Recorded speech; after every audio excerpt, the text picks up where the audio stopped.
반갑습니다. 랜덤멘토 TV 원장 박우상입니다.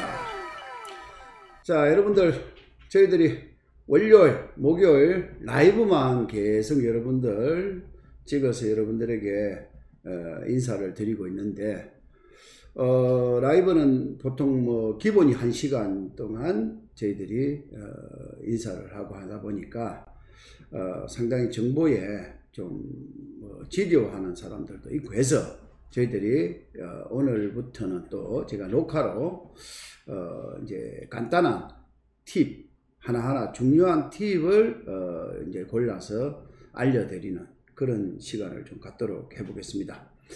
자, 오늘은 여러분들이 요즘 제주도 쪽에 관심을 많이 가지고 있어요. 제주도 쪽에 투자를 관심을 많이 가지고 있는데 그 중에서도 지금 제2공항이 과연 어떻게 되겠느냐. 그러면 제2공항이 지금 발표되고 난 이후에 도민들이 찬성파들, 반대파들 이 여론조사도 했고 또 그 여론조사에는 약간의 반대파가 조금 또 좀 우세했는데 또 도에서는 원희룡 지사가나 또 도에서는 반드시 이걸 관찰하겠다 해서 국토부에다가 질의를 해서 관찰되게 해달라 이러노니 국토부에서는 지금 자연환경 그 이제 환경 영향 평가에 대한 지금 신청을 해놓고 있는 상태입니다.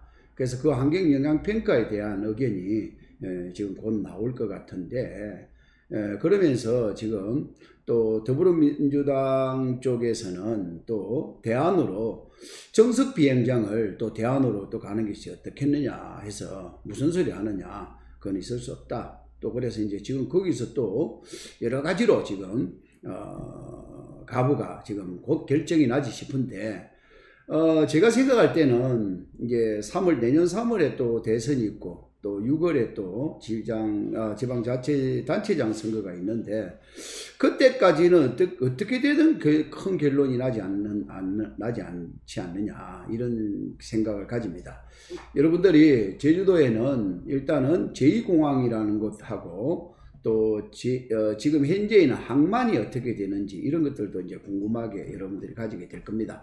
그래서 관심은 많을 거고 그리고 제주도 땅을 과연 투자하려면은 어떤 것을 조심해야 되느냐 하는 것들이 있는데 그 중에서도 이제 제주도에서는 육지법하고는 이제 틀린 제주도 특별자치도 법이라는 게 있지 않습니까? 절대 보전지역이라는 게 있고 상대 보전지역이라는 게 있고 총량제라는 또 그런 것도 있고 환경에 대한 총량제 또 이게 곧 이제 법제화 되지 않느냐 이제 또 이런 이야기도 있는데 그 중에서는 또 제주도가 육지법하고는 상이하게 틀린 또 보전관리 지역이 있습니다. 제주도 특별자치도법에 의한 보전관리 지역이라는 게 있지 않습니까? 그게 이제 이제 우리가 세 가지의 관리 지역이 있는데 보전관리가 생태계 보전관리, 그 다음에 지하수 자원 보전관리, 그 다음에 여러분들 경관 보전관리 지역 이런 이제 세 개의 관리를 보전관리 지역을 이제 구분을 해서 이렇게 하는데 도시지역이 아닌 비도시지역은 반드시 그 보전관리지역이라는 것을 체크하지 않고 토지를 투자하면 되지 않는다. 전체적으로 이제 해당되는 거는 수도나 기반시설도 중요하지만은 우리가 공법상에 서류상으로 나타나는 거는 보전관리지역이 아주 중요하다. 그러면은 제가 제주도 땅을 투자할 때는 이제 어떤 땅에 지번을 누군가가 준다 하면은 그 지번을 받았을 때 반드시 공법상의 보전관리지역에 어떤 것이 이제 있는지를 한번 제가 여러분들이 간단하게 그걸 찾아내는 방법 그리고 그걸 과연 이제 서류를 일일이 체크하지 않고 이제 토지 이름 하나만 보고 이제 이걸 다 관리할 수 있는 그런 제가 지침서를 하나 오늘 제가 쉽게 한번 풀어드리도록 해보겠습니다. 자, 그러면은 제가 토지 이음을 여러분들 잘 아시잖아요. 이제 토지 이음이라는 빅데이터가 있습니다. 여러분들 이 빅데이터에는 이제 부동산에 이제 여러분들 과거에는 이제 루리스가 있었지 않습니까? 루리스는 토지 이용 계획 확인을 할 때는 이제 기능이 있었고, 그 다음에 이제 UPIS를 해가지고 도시계획 정보 서비스라는 또 이제 사이트가 따로 있었거든요. 그런데 이제 토지위험에는 그 루리스의 기능과 여기에 이제 도시 기본 계획에 대한 도시계획의 기본 계획이 같이 붙어가 있다는 이야기입니다. 그런데 이제 토지 이용 계획 확인은 중에서 제주도 걸 제가 그냥 아무거나 일단 어떤 제가 지금 지번을 가지고 한번 이렇게 요즘 또 핫하게 정석비양장하고도 가깝고요. 제2공항하고도 가까운 조천읍의 교래리에 있는 이런 일반 땅을 제가 간단하게 하나 검색을 해 보겠습니다. 누군가가 이 물건을 분석을 해달라고 왔을 때 제가 이렇게 클릭을 해서 한번 보는데, 자 이렇게 지금 자 제주도에는 이렇게 여러분들 토지 이용 계획 확인은 그렇죠. 루리스 토지 이용을 보면요. 이렇게 이제 제가 땅을 평가를 하는데요. 자 제가 이제 설명을 한번 드리겠습니다.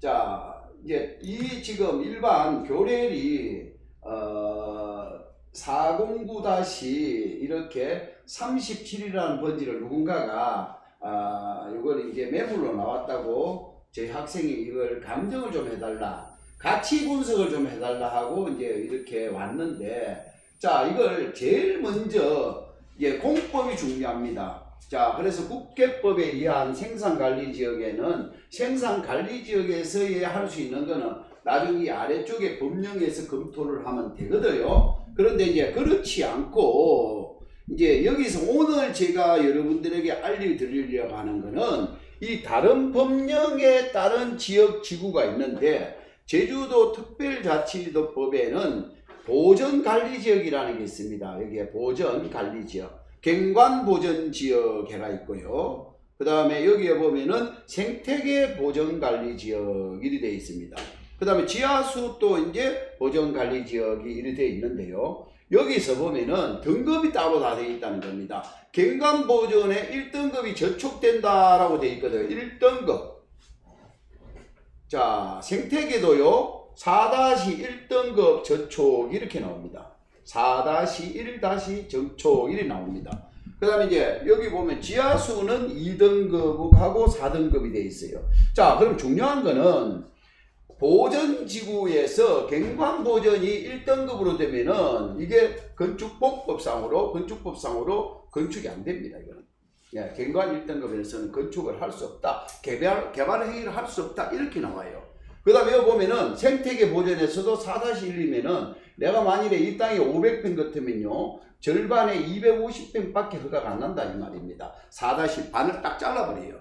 그런데 문제는 이 법들은 이해를 하는 분들이 많아요. 근데 이 법들을 이해를 하지만은 과연 그러면 생태계 4-1 경계가 어디까지인지, 그리고 또 갱관 보전이 등급의 1등급이 저촉이라고 되어 있는데 이게 이제 그러면 경계가 어떻게 되는지를 확인을 해봐야 돼요. 이 경계점을 모르면은 예를 들어서 생태계 4-1등급 땅 못 쓰겠네 하고 포기를 해버릴 수도 있고, 갱관 보전 1등급이 저촉이 돼 있네 이러면은 또 아이고 나 이거 또 겁을 먹는다 이거죠. 자, 그런데 토지 이음에는요 이게 신기하게도 이걸 간단하게 해결할 수가 있습니다. 여러분들. 자, 여기 보시면요. 이게 이제 지적도가 나옵니다. 지적도가 이렇게 보시면요. 여기에 지적도가 이렇게 나오면서 우측에 이게 범례가 있어요. 그러면은 거기서 보면은 도면 학대 표시가 있습니다. 이게 도면을 학대하는 표시가 있는데 이 도면을 학대를 하면요. 자체가 있는 카테고리가 아까 조금 전에 여기에 있는 보전관리지역의 등급이 지도 도면에서 다 확인할 수 있도록 이제 만들어집니다. 여러분들 제가 그걸 확인해 드리겠습니다. 자, 여기 보시면요. 제가 학대를 해 보겠습니다. 이런 학대를 하면요. 이제 이게 비교를 하겠습니다. 여러분들. 자, 예를 들어서 토지 이용 계획 확인은 열람을 했습니다. 그럼 이거는 이쪽으로 약간 비켜라 하고 눌러 놓고요. 요거를 눌러 놓고 이걸 제가 만일에 자, 요렇게 줄이면요. 줄이면은 이렇게 자, 오른쪽에 이제 떠오릅니다. 이쪽에 이렇게 보시면요. 카테고리가 떠오르는데 이 카테고리 안에 여러분들이 보시면요. 지하수가 아까 1등급이 있었거든. 갱관 1등급이 있었거든요. 요 갱관 1등급이 나옵니다. 이렇게. 갱관 1등급이라는 게 나오고요. 생태계에도 4-1등급이라는 게 있습니다. 이게 지금 아주 고약한 게 걸려가 있거든요. 그러면은 이 상태에서 아까 2번지거든요. 요 번지에 대해서 지번을 이제 우리가 공법상에 갱관이 1등급이 어디에 있느냐. 그럼 이 땅이 만일에 전부 다 갱관이 1등급이라면은 이 땅은 못 쓰는 거예요. 아예요. 근데 이 땅이 만일에 또 전부가 4- 생태계가 4-1등급 같으면은 이 땅은 아예 그냥 모든 행위를 못하는 땅이다 이 말이죠. 자, 그러면 이걸 이제 확인할 수 있는 거는 뭐냐면은 여기서 자 갱관 1등급이 있습니다. 그럼 요걸 이렇게 클릭을 하면 돼요. 좌측에 있는 이 갱관 1등급을 클릭을 하면요 이렇게 자 여기 색깔로 이제 표시가 되어 나옵니다. 이렇게. 자, 여러분들 보시면요. 아까 제가 이거 40-37번지가 이렇게 되어 있는데, 자, 그러니까 갱관은 보면은 좌측에 이 오름이 있네요. 그 오름 쪽에 붙어서 이렇게 끝자락만 이게 요만큼만 갱관 1등급에 걸리네요. 갱관 1등급에. 예. 요게 갱관 1등급이지, 나머지 남아있는 이 부분은 갱관 1등급이 아니라는 거지요. 그럼 이건 몇 등급이냐, 갱관에서. 자, 그러면 이거는 이제 갱관에서 몇 등급이냐 하면은 여기서 이제 눌러보면 됩니다. 갱관이라는 게 나오거든, 여기에서요. 갱관 1등급이 있고, 갱관 3등급인데요. 그러면 갱관 3등급을 한번 눌러보겠습니다. 그럼 갱관 3등급도 여기에는 안 걸려요. 요 좌측에서 여기가 갱관 3등급이거든요. 갱관, 그러면은 보전 5등급이 있습니다. 5등급에도 안 걸립니다. 갱관에 3등급이 있는가 봅니다. 예. 자, 갱관의 2등급 안에 이 땅이 들어가네요. 아까 이제 요거 봐보세요. 요게 요렇게 있는데 요거는 갱관의 2등급에 들어간다는 겁니다. 그럼 이 땅은 갱관의 2등급입니다. 그러면 이건 나중에 청수 제한을 받아요. 청수. 2층 이상은 짓지 마라. 예. 2층 이상은 건축하지 말으라고 이제 나오는 겁니다. 여러분들. 자, 그래서 여러분들 이렇게 이제 요거는 갱관 2등급을 다 가지고 차지하는구나 이러고 옆에 갱관 1등급은 옆에 주변에 있는 것을 확인할 수가 있다는 겁니다. 자, 그 다음에 이제 여기 보시면요 생태계 또 4-1이라는 게 이렇게 보면 나와요. 그러면 이것도 봐보십시오. 여기도 마찬가지로 생태계 4-1도 요게 오름 옆으로 이만큼 붙어 가지고 이 땅이 이만큼은 생태계 4-1로 들어온다 이 말입니다. 그럼 여기는 2분의 1만 개발이 된다. 그러면 이 땅 같은 경우는 제가 볼 때는 큰 문제가 없다고 이제 볼 수 있습니다. 만일에 이게 생태계 4-1이 색깔이 이렇게 와면서 이렇게 다 걸려버린다 하면은 이게 이 땅은 이제 문제가 있는 거죠. 그런데 지금 현재 이게 토지 이음으로 봐서는 생태계 4-1등급이 이렇게 옆에 끝다리에 걸리니까 크게 이렇게 이제 그 가치를 이제 보시면서 이렇게 이제 가치를 보면 되겠다 하는 생각이 듭니다. 자, 그런 부분으로 이제 여러분들이 이제 같이 보시면 되고, 그 다음에 이제 지하수가 있는데요. 여기는 지하수 같은 경우에는 등급이 이제 여러분들 보시면은 지하수 4등급. 네, 4등급 안에 다 들어갑니다. 일단은. 이렇게 보시면요. 지하수 4등급으로 걸리기 때문에 건축하는 데는 아무 문제가 없다는 거죠. 여러분들. 자, 그러면 이걸 조금 전에 이제 갱관보전지역에 대해서 어떻게 알아보느냐는 것을 여러분들에게 이야기 드렸는데, 제일 먼저 토지 이용 계획확인을 이렇게 먼저 떼시고, 그 다음에 이제 거기에 있는 용도 지역에 대한 생산관리 지역, 그 다음에 그 밑에 있는 다른 변경에 있는 갱관보전, 생태계, 지하수, 갱관에 대해서는 요 토지 이음을 보시면서 좌측에 있는 카테고리를 잘 이용해서 여러분들 좌측에 있는 카테고리를 잘 이용해서 클릭하면은 그 우측에 있는 도면이 색깔로서 변한다는 이야기입니다. 그걸 가지고 여러분들 체크를 하시면은 이제 갱관 보전 등급에 대해서는 두려움을 떨치게 됩니다, 여러분들.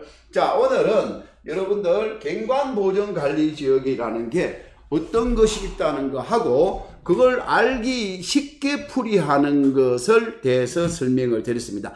앞으로 저희들 랜더멘토 TV에서는 계속해서 이제 이걸 반복해서 저희들이 강의를 할 겁니다. 그렇다 보면은 여러분들도 반복해서 학습을 하게 되면은 또 더 잘 습득이 되진다는 이야기거든요. 자, 그래서 계속해서 랜더멘토 TV를 시청하시면서 습득을 하시기를 바라겠습니다. 자, 오늘 방송이 좋았다면은 구독, 좋아요, 알람 설정을 부탁을 하면서 오늘 강의를 마치겠습니다. 감사합니다.